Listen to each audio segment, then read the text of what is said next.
Yuji was a poor child who was bullied by his dad at a young age for his lack of talent. He lived in the shadows of his genius sister who made her family rich with her talents. But when a tragedy struck their home, Yuji became an orphan that was trained by evil people to become the coldest elite soldier in the world. His journey, however, was one of the coldest anyone has ever had to witness. His parents always neglected him because he never had the same talent his sister Kazuki did. At a young age, her sketches would marvel her father and her talents exceeded that of famous artists, allowing her to win numerous art competitions and have her work sell for millions of dollars. Yuji grew up avoiding his little sister because everyone made fun of him when he was with her. Kazuki wanted to fill the void her brother was feeling, so she became the only person who would play with him and even teach him how to throw balls. They would spend time together, and his sister supported him through everything, encouraging him to reach for his dreams because he had extraordinary potential. She was the only thing that ever brought him joy and inspired him to become like her. Even the bad drawings he would create, she would treasure them to boost his confidence. Their father, however, continued mocking Yuji's work to the point where Yuji destroyed his own work from embarrassment. On a random day, Yuji met a strange man inside his home who asked him if he would like a piece of chocolate from an interesting box. His father called Yuji an embarrassment, but the mysterious man gives a sly smile.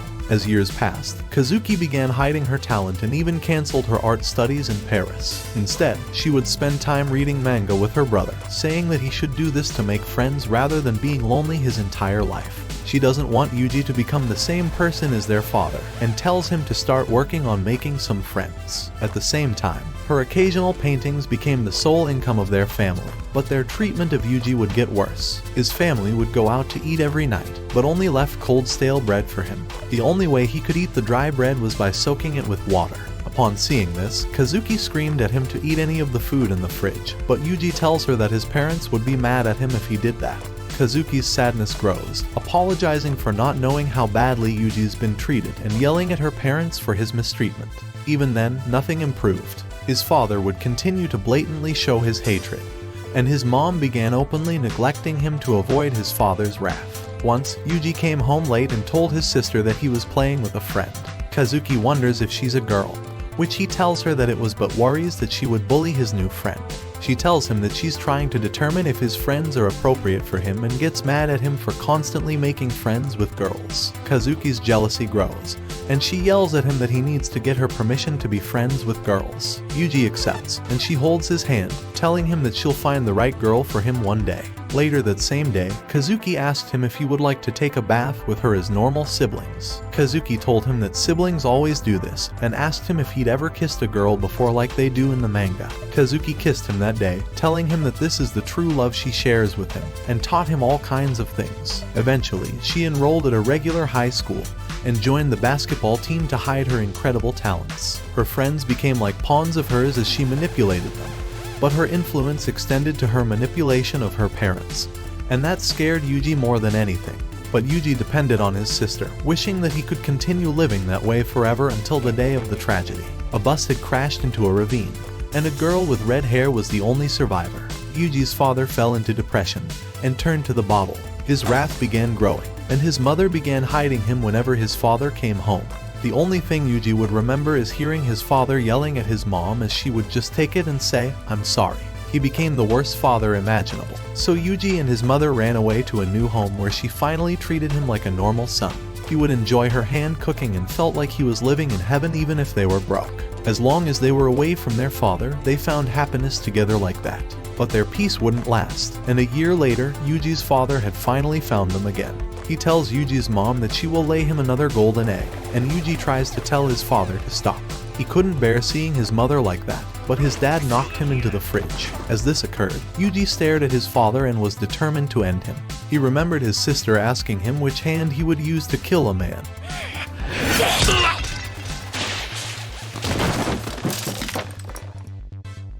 He comforts his mom, and she asks him how far they should run this time. She tells him to run first and that she will join him afterward, giving him her entire life savings. She tells him to run to the train station, and tells him good luck doing it on his own. Without a second thought, Yuji obeys his mom and runs to the train station.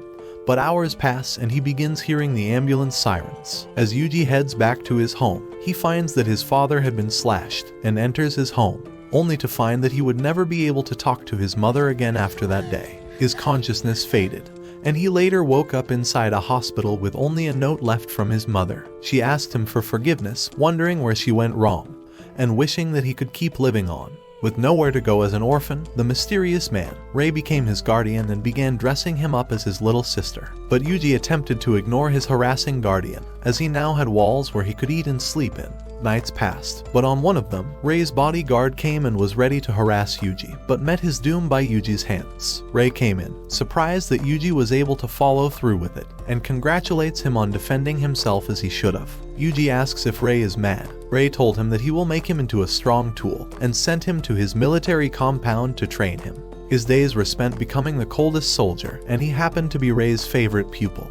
But that only caused the other kids to keep bullying him. There was only one person who was kind to him, a girl named Marlene who had no memory of her past. She would treat him and even save her food for him, and he thought that she was the only person he could rely on.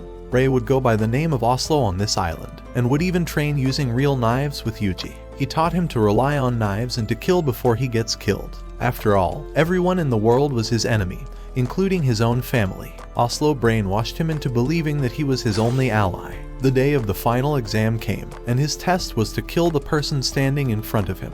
But it happened to be none other than Marlene. He prepared to face off against her, and he began running towards her, punching her and knocking her down. His agility surpassed hers, and his blows knocked her down. Even as she tried to stand back up, he delivered a kick that knocked her back onto the ground.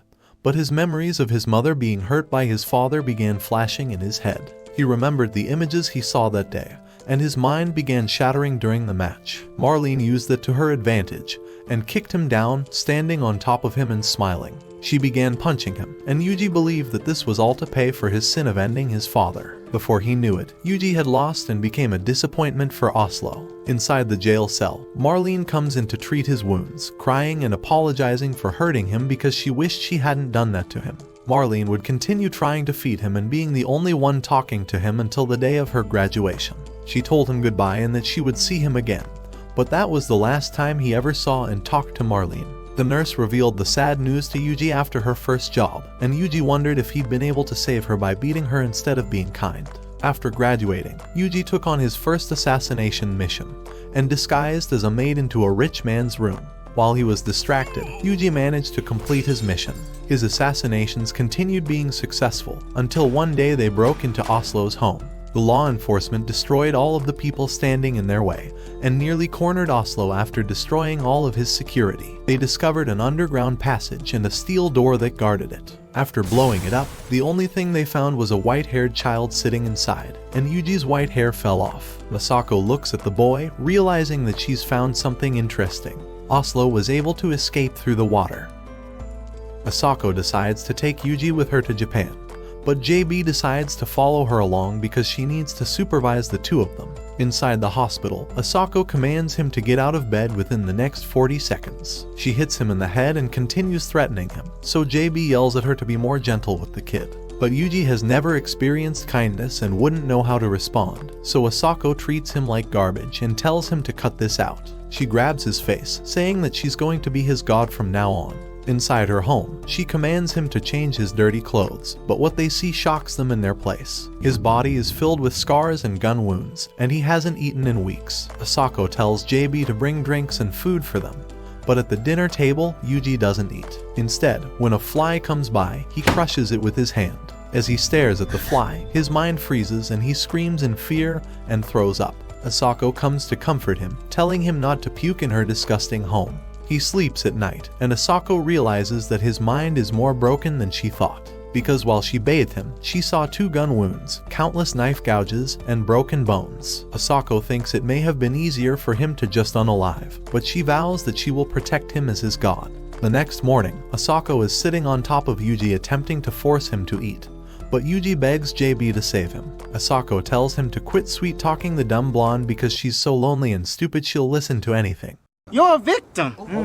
JB tells Yuji to toughen up, but he tells her that she has no idea what Asako's been preparing for him. Inside the kitchen, JB takes one good look at the food and realizes that she's holding dear plot. She runs faster than Sonic into the bathroom and spends the rest of the afternoon cooking food for Yuji. Asako thinks that he will still be stubborn, but when JB sticks her wet blonde rice in his face, he decides to eat it out. Asako gets Yuji his own puppy that will now be his partner and tells him to take good care of it. Yuji decides to name it John Doe, which is the code name for a corpse in the military. Asako looks at him playing with his puppy, and JB thinks that this is the first time she's ever seen him act like an actual kid. A few months pass, and Asako decides to quit her job for the intelligence agency. JB warns her that she'll be imprisoned or executed if she just quits like this, and wonders if Yuji is the reason she's been changing. Asako reveals that she's become afraid of dying because she has to take care of Yuji, but that she's also beginning to lose vision in her eye and can't be a good sniper anymore. At night, she goes outside and sees Yuji staring at the stars and crying.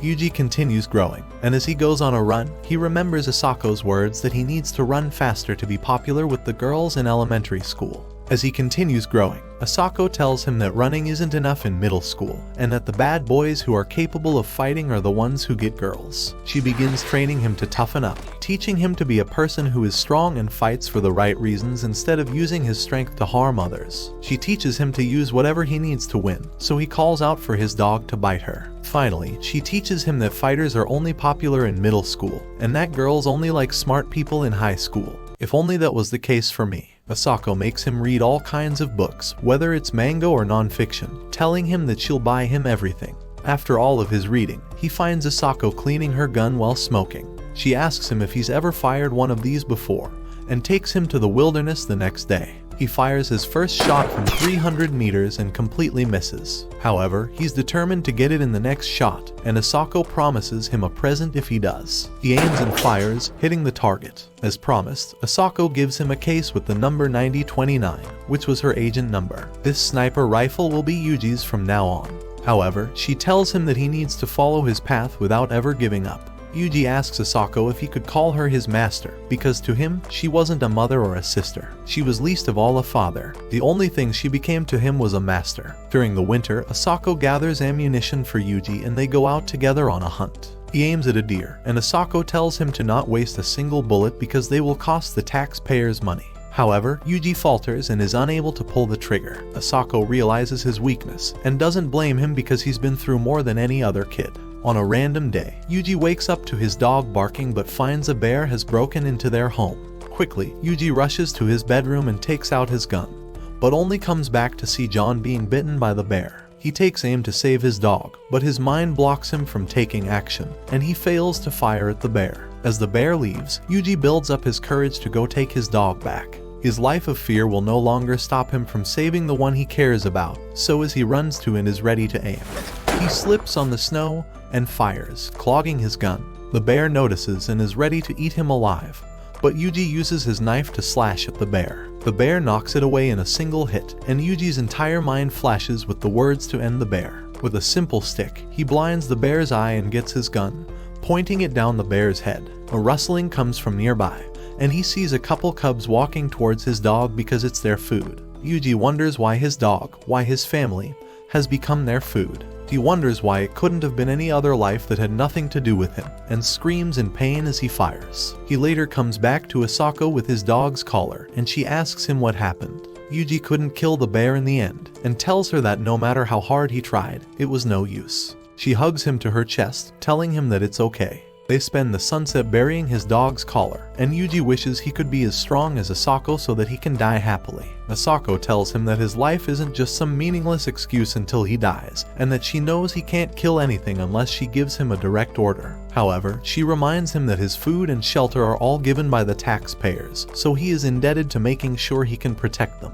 In the old days, Asako tells him that he wouldn't have been able to die until he's killed 10 enemies. But now, he must save 10 people. She tells him that it doesn't matter if he's too weak to pull the trigger for his own sake, but that he should never hesitate when pulling it to save another's life. A few years pass, and Asako reveals to JB that Yuji has completed plot development. JB wonders what kind of story she's referring to, and Asako tells her that she was the story. She tells her that Yuji was able to experience the rising action when he removed her plot armor and climaxed all over her face before his plot experienced the falling action.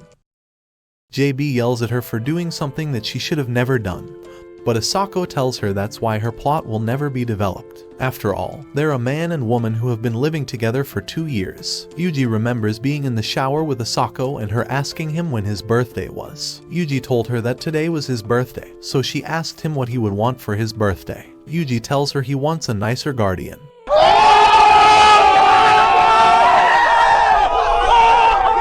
She bites him and he blushes, so she tells him that she'll give him the best present of all. He asks her what it is, and she says she will be the present. What do you mean by that?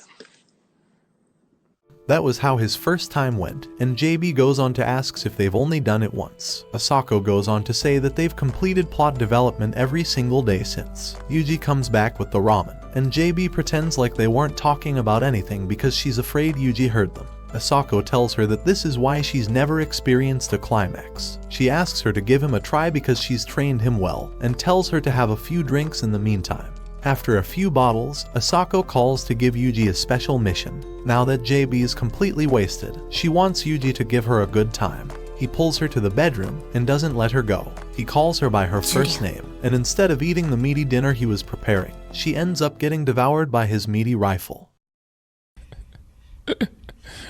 Sensational.